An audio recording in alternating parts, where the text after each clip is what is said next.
Hello everybody, and in today's quick video, we're going to be changing the coolant on this 2020 Jeep Compass Latitude with a 2.4 liter Tigershark engine. To determine what coolant we're going to need, we're going to refer to our owner's manual, and somewhere in the back there's going to be a technical specifications section listing all the different fluids and capacities for your car.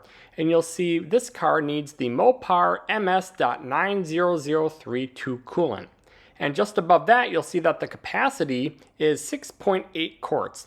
However, for this car, we're only going to be able to drain out about 3 3/4 quarts of fluid at a time. So in order to effectively replace as much of the coolant as possible, we're going to be doing 2 drain and fills, and that will effectively replace about 80% of the old coolant, which will be more than enough to get that coolant nice and clean and to keep our car and all its coolant related components in good working condition. And in order to do 2 drain and fills, we're going to need 2 gallons of coolant, and you can get it for about $20 to $25 per gallon on Amazon. One other part we're going to need is a 2 3/4 inch diameter stainless steel hose clamp. We're going to need this because these cars come with a quick connect coupling that unfortunately gets very stuck. And so instead what we're going to do is remove the hose connected to the coupling, which will effectively need a new clamp. So we're going to grab one clamp. You can get these from most hardware stores for about $3. Going back to the manual, you'll notice that it often recommends that this coolant can last either 10 years or 150,000 miles. You can see it in this fluid and lubricants section where the title itself is Mopar Antifreeze Coolant 10-year 150,000 miles. You can see it again here at the very bottom of this service and maintenance intervals section, where it again says the coolant can last either 10 years or 150,000 miles. And I'm not trying to offend any Jeep owners here or Jeep lovers, but Jeeps aren't exactly known for their reliability, and especially these Jeep Compass vehicles, they rarely make it to 200,000 miles as is. So the last thing I'm going to do is take the advice from a company that is known for making irreliable vehicles. And instead what I'm going to do is follow the service intervals I've been following for my car, which has 354,000 miles, and that is to replace the coolant every 5 years or 60,000 miles, whichever comes first. These intervals are very misleading because theoretically you could drive your car without replacing the coolant for 10 years or 150,000 miles, but that doesn't mean you should. The coolant, by the time it reaches that interval, it's going to be very dark, dirty, degraded, and damage is going to start occurring to your car. Now we're just going to take a quick look at the condition of the fluid. We got brand new coolant on the left side of the paper towel, existing 5-year 60,000 mile coolant on the right side, and it definitely does not look dark, disgusting, dirty, or rusty, but at the same time it's definitely a darker shade of pink. We want it to be that nice bright pinkish purple like on the left side, and this is after only 5 years and 60,000 miles. Can you imagine what it would look like if we waited another 5 years and 90,000 miles? Yeah, it definitely wouldn't be pretty. And again, we don't want to wait for the fluid to get disgusting like that. This is actually the perfect time to replace the fluid. And so with that said, let's stop talking and get started with the coolant change process.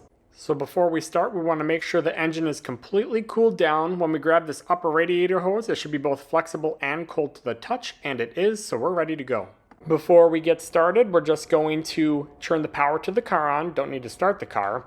And we're going to turn off the AC and turn the heat all the way to the max, as high as it goes, all the way up to high.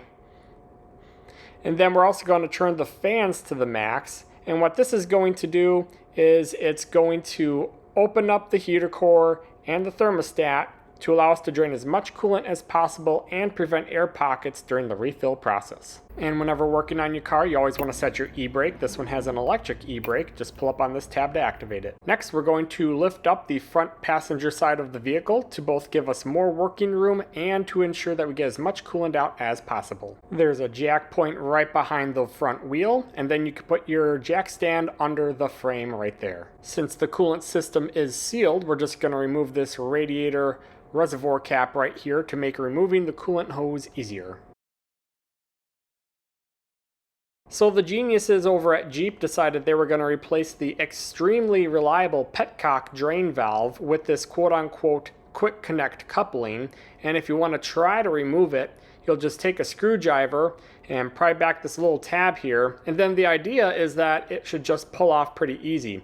However, these are extremely notorious for getting stuck, so good luck with that. So instead what we're going to do is we're going to try and remove the rubber hose from the quick connect coupling, a much easier solution. To remove the rubber radiator hose, we have to remove this hose clamp, and to do that we'll just take a flathead screwdriver, get under that little clamp area right there, pry it apart, and it'll come off pretty easy after that. Might need to get at it from the top and the bottom. And after prying at it for a quick minute, you'll see that it becomes very loose, and now we are ready to remove that rubber hose. And now this rubber hose should wiggle off pretty easy, and you don't want to remove it all the way. Only wiggle it off enough to the point that it starts leaking coolant out slowly so you don't make a mess. Another pro tip I've got is to take a cereal box and to put it under the coolant hose to further avoid making a mess. You can see it's all draining straight into my catch pan, not making a mess outside of that immediate area. It's splashing a little bit, but nothing you can really do about that.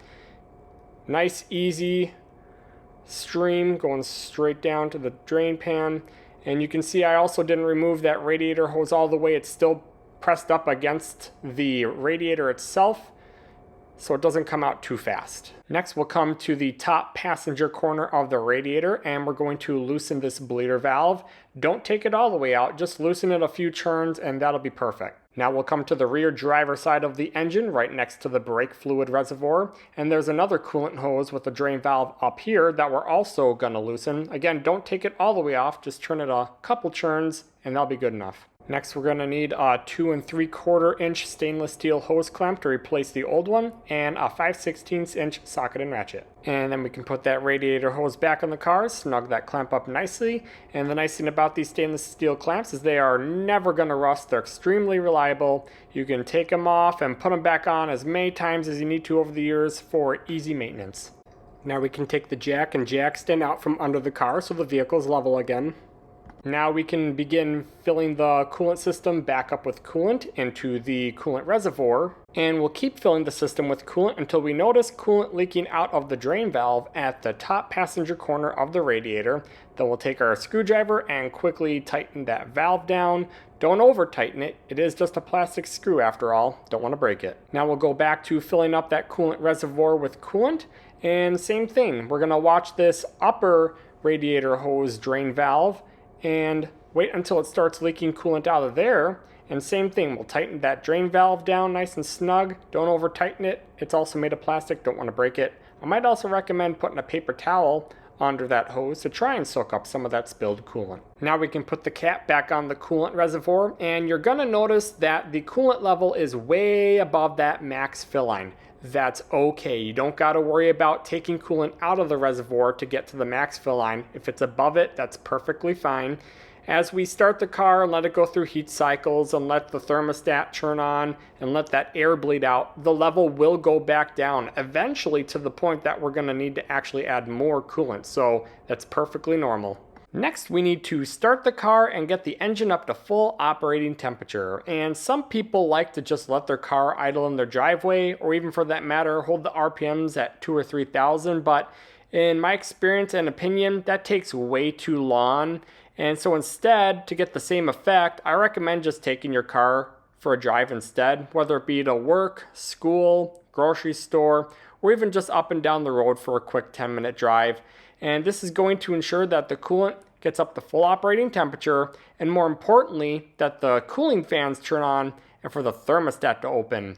And what this will do is ensure that all the coolant in the system is getting mixed up nicely, and that all the air is being evacuated into the reservoir. And so that way when you go to drain your coolant a second time around, you're ensuring that you're draining as much of that old coolant out as possible. After your drive, you're going to let the engine cool down all the way until it's cold to the touch, and you're going to notice that coolant level is going to come way, way down. And it's at this point where you can then perform your second drain and fill. Otherwise, if you've already performed your second drain and fill, you can then fill that reservoir up to the max fill line. And although most of the air is already out of the system, there's still going to be a tiny bit of air left in there that's going to bleed out over the next week or two. So in the meantime, just keep an eye on your reservoir and top it off as necessary. And remember, only open the reservoir when the engine is cold to the touch. Upon each drain and fill procedure, we're going to use about 3.5 quarts each time. And we're going to want to do this procedure twice, so make sure you order 2 gallons of coolant. And again, here's what the old coolant looked like before we started. New on the left, old on the right. Pretty big noticeable difference. And here's what the coolant looks like after a single drain and fill. New on the left, existing on the right. And it does look better, but it's still a different shade. Here's what it looks like after a second drain and fill. New on the left, existing on the right. And they are practically identical. So that's why I recommend doing 2 drain and fills. And there you have it, everybody. We're all finished. So I hope you all found this video helpful, and if you did, why don't you go ahead and smash that like button. It certainly helps me out a lot. And consider subscribing to the channel, where you're going to find a bunch of other videos just like this one showing you how to fix your car. Also check out the description. I got more information and links to parts down there.